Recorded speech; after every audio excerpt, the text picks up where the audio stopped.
Since we're going to use knives while fire lighting, I'm going to do a quick lesson on knife handling and about knives.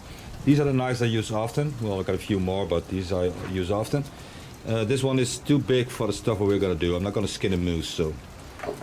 The Opinel knife, great. And a pocket knife. I carry always one of these, but we don't want a pocket knife because you can break it over here and when we're using a baton. So putting these away, then we got the 3 shot blade knives. Like this is like 10 centimeters or 4 inches. That's what we need, nothing bigger. Mora knives are really cheap, and the quality and price compared, they're really great. So this one is I think about €9, so that's less than 15 Canadian. So it's a great knife, and I love this one. This is the handle tool. All blades of about 10 centimeters or 4 inches. So the big knife, good, but not for the stuff what we do.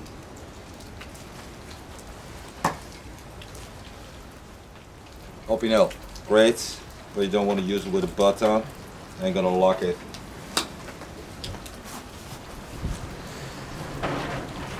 Great pocket knife, but with a baton you're gonna ruin it as well. So use this really often, but not with a baton.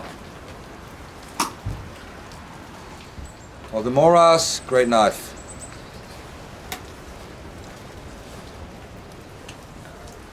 The other Mora, a bit more expensive, but great as well.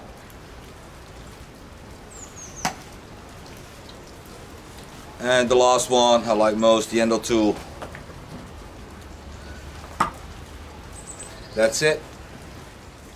When you're using a knife, it's quite simple. You gotta keep away the flesh from the sharp edge. So no flesh behind the sharp edge. That's rule of thumbs. Why you still got those two. Which means, don't try and cut that way. Try to get the blade from you. And also look around if there are no people behind your blade. We call it the blood bubble. And the more joints you use, well, the higher up, the bigger your blood bubble is gonna be. If you use only your wrist, it's not going to be moving really far. You're not going to cut a lot. If you move in your elbow as well, it's going to be further. And if you move your shoulder, your joint, it's going to be a big blood bubble. Sometimes you even use your back. So that's why a sharp blade is really important, so you don't have to use force. You don't need force. So if you do only your wrist, there's not such a big problem. You gotta cut yourself once in a while. I've cut myself, of course. I've got stitches over here. I had stitches, and of course I'm gonna cut my fingers sometimes. But just try not cutting yourself and others. So no big movements, small movements. That's important. Okay, next thing. Where are your arteries? Well, of course, there's one here, but if you're gonna slit your throat with your own knife, well, you better stop using a knife. There are 2 arteries which are dangerous when you're using a knife, which are close, and you could cut them. The ones over here and the ones over here. And these ones are big and dangerous. Sometimes they call this the triangle of death. I wouldn't call it that way, but still.